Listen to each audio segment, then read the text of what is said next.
अभी तक सर्वे में देश का मूड सरकार की नीतियों और फैसलों के हक में दिखा, लेकिन क्या ऐसा कोरोना संकट महंगाई पर भी है?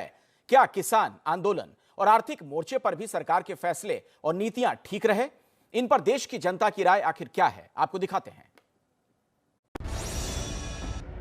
इस वक्त देश के सामने सबसे बड़ा संकट कोरोना का है। पूरा देश बेहाल है। अब तक करीब 3.25 लाख लोगों की जान कोरोना ले चुका है। हम सब ने देखा कि किस तरह देश में ऑक्सीजन से लेकर दवाइयों और अस्पतालों में बेड के लिए मारामारी रही। इस पर देश के लोगों की राय क्या है, आपको दिखाते हैं। देश की प्रगति मेरी नहीं 9%। देश की प्रगति मेरी भी 24%। मेरी प्रगति देश की नहीं 7%। देश का हाल बुरा मेरा भी 53%। कह नहीं सकते 7%। आज के भारत के हालात देश और मेरा दोनों का हाल बुरा। माने कोरोना काल में परेशान आदमी। कोरोना संकट के बीच ही महंगाई ने भी लोगों पर अटैक किया। पेट्रोल डीजल की कीमतें आसमान पर पहुंच चुकी हैं। इसके लिए लोग किसे जिम्मेदार बता रहे हैं, वो देखिए। महंगे पेट्रोल डीजल का जिम्मेदार कौन है?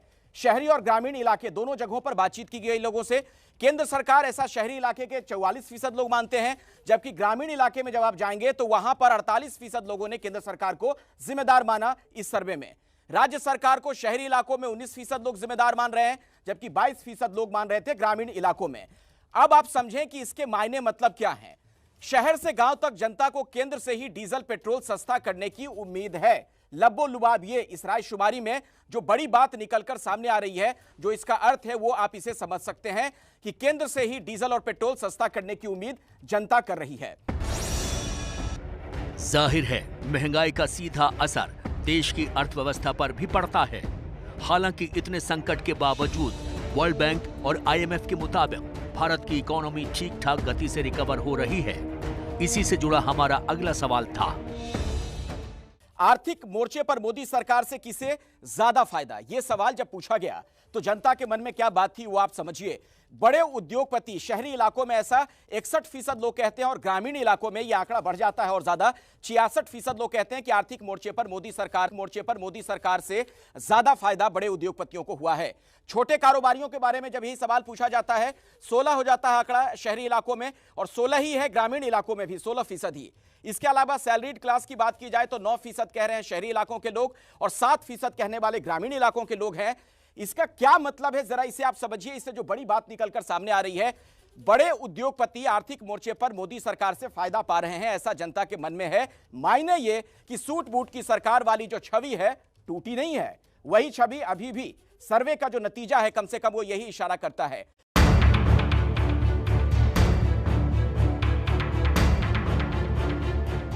सरकार की छवि पर असर किसान आंदोलन ने भी डाला है। किसान अभी भी नए कानूनों को रद्द करने की मांग को लेकर विरोध कर रहे हैं। अभी तक कोई समाधान नहीं निकला है। गतिरोध बरकरार है। इस पर देश क्या कहता है, आपको दिखाते हैं। किसानों की मांग केंद्र को मान लेनी चाहिए, ये जब सवाल पूछा गया शहरी इलाकों में 44% लोगों ने इस पर रजामंदी दी, जबकि 41% लोग ग्रामीण इलाकों में कह रहे हैं कि किसानों की मांग केंद्र को मान लेनी चाहिए। नहीं कहने वाले 41% लोग शहरी इलाकों में, जबकि ग्रामीण इलाकों में देखिए आंकड़ा ये बदल जाता है। 29% लोग कहते हैं कि किसानों की मांग केंद्र को मान लेनी चाहिए। अब इसके मायने मतलब क्या है वो भी जरा आप समझिए कि इससे बड़ी बात क्या निकलकर सामने आती है। अगर आप इस पर गौर फरमाएं, शहरी इलाकों में भी लोग किसानों के साथ हैं, ये समझने वाली एक बात है। और मायने ये कि किसान आंदोलन का समाधान ये देश चाहता। कोरोना संकट से लेकर किसान आंदोलन और महंगाई तक विपक्ष ने केंद्र सरकार के खिलाफ जबरदस्त मोर्चा खोला। क्या इसका असर देश के लोगों पर हुआ है?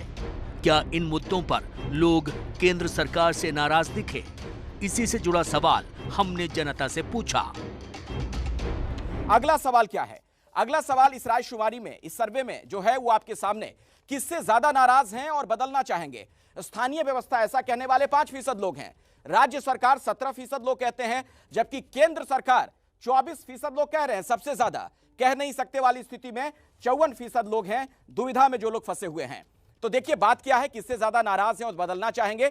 भरोसे के बावजूद केंद्र से नाराजगी है, ये एक बहुत बड़ी बात निकलकर सामने आ रही है। सुमित, यानी लोगों में नाराजगी तो है, लेकिन क्या ये नाराजगी ऐसी है जिससे पीएम मोदी और केंद्र सरकार चिंतित हो? इसे जांचने के लिए लोगों से हमने पीएम मोदी के कामकाज को लेकर सवाल पूछा। प्रधानमंत्री मोदी के कामकाज से कितने संतुष्ट हैं, ये सवाल था।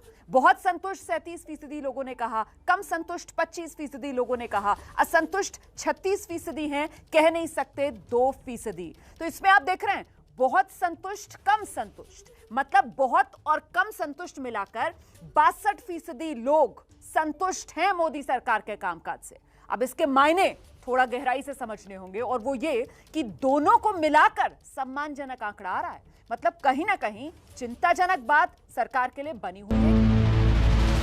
यानी पीएम मोदी के कामकाज से संतुष्ट और असंतुष्ट लोगों की तादाद करीब करीब बराबर है। किसी भी सरकार के लिए यह स्थिति चिंताजनक ही होती है। तो यहाँ पर यह सवाल भी बनता है कि क्या पीएम के लिए जनता किसी और को देखना चाहती है? इस पर देश का मूड क्या है, देखते हैं। प्रधानमंत्री पद के लिए बेहतर कौन? और जवाब में जो तमाम जवाब मिले हैं उस पर आप गौर फरमाइए। नरेंद्र मोदी, ऐसा 42% लोग कह रहे हैं। राहुल गांधी 12% पर हैं, जबकि मनमोहन सिंह कहने वाले 6% लोग हैं। अरविंद केजरीवाल ऐसा कहने वाले 6% लोग। ममता बनर्जी 4% लोग ऐसा कह रहे हैं। सोनिया गांधी 2% लोगों का मानना। योगी आदित्यनाथ ऐसा कहने वाले भी 2% लोग हमें मिले इस सर्वे के दौरान। जब यह सवाल पूछा गया था पीएम पद के लिए बेहतर कौन, तो सबसे ऊपर आप देखेंगे इन आंकड़ों में 42% के साथ नरेंद्र मोदी सबसे ऊपर नजर आ रहे हैं। पश्चिम बंगाल में चुनावी घमासान थमे काफी वक्त हो चुका है, लेकिन इस चुनावी जंग की तपिश कल मुख्यमंत्री ममता बनर्जी और प्रधानमंत्री मोदी की बैठक के दौरान भी महसूस की गई। ममता बनर्जी ने पीएम के साथ कल की मीटिंग को लेकर फिर मोर्चा खोल दिया है। इतना डिवास्टेशन हुआ है, ज्यादा डिवास्टेशन साइक्लोन का साथ जो हमारा बड़ा कोटल हुआ है, जो फ्लडेड हो गया है, जो आपको तूफानी आ गया, जो उसमें सुनामी का तरह तूफानी आ गया, इसमें फ्लडेड हो गया, बहुत सारे नुकसान हुआ है। यास तूफान ने ओडिशा और पश्चिम बंगाल के कई इलाकों में तबाही मचा दी है। तूफान से हुए नुकसान का जायजा लेने प्रधानमंत्री कल उड़ीसा और पश्चिम बंगाल गए थे, जहां चुनाव के बाद पहली बार उनकी मुख्यमंत्री ममता बनर्जी से मुलाकात हुई। लेकिन ऐसा आरोप लगा कि मुख्यमंत्री ममता बनर्जी देर से मीटिंग में पहुंची और उन्होंने पीएम को आधे घंटे तक इंतजार कराया। ममता के इस रवैये की आलोचना करते हुए वित्त मंत्री निर्मला सीतारमण ने लिखा कि पीएम चक्रवात से बर्बाद राज्य का दौरा करने गए थे। सीएम और पीएम भारत की जनता की सेवा करने वाले संवैधानिक पद हैं। ममता बनर्जी के बर्ताव से दोनों पदों की गरिमा कमतर हुई है। ये बंगाल की जनता के साथ अन्याय है। बीजेपी के ऐसे आरोपों पर आज ममता बनर्जी ने भी पलटवार किया। ममता का कहना है कि ये बैठक उन्हें नीचा दिखाने की योजना थी और उन्होंने पीएम मोदी को इंतजार नहीं कराया, उल्टे उन्हें ही पीएम से मिलने के लिए 1 घंटे तक इंतजार करना पड़ा था। For state, whatever I can do for Bengal people, I have a special interest for that. If Prime Minister tell me, you touch my feet, I will help Bengal, that also I am ready to do. But please don't humiliate me like this. Don't insult me like this. Don't defame about Bengal. News manipulation you are giving from the PM house. And you are pressurizing the press to carry out that news. That is not correct at all. दरअसल यास तूफान से हुए नुकसान को लेकर कल PM की जो रिव्यू मीटिंग कल हुई थी, उसमें बीजेपी के विधायक शुभेंदु अधिकारी को भी बुलाया गया था, जिन्होंने ममता को चुनाव में नंदीग्राम से हराया है। ऐसा कहा जा रहा है कि यही बात ममता को चुभ गई थी, लेकिन इस आरोप पर ममता का कहना है कि क्या ओडिशा और गुजरात में हुई समीक्षा बैठकों में राज्यपाल और विपक्ष के नेताओं को बुलाया गया था? What was decided earlier PM-CM meeting, it was not. The honorable governor will be here, the ministers will be there, the opposition leaders will be there. Why? In Gujarat last week you went there. Why you not called opposition leader there? It is your state. Even Odisha also opposition leader was not there. जाहिर है पश्चिम बंगाल में चुनावी घमासान तो थम गया है, लेकिन इस जंग की आंच अभी भी महसूस की जा सकती है।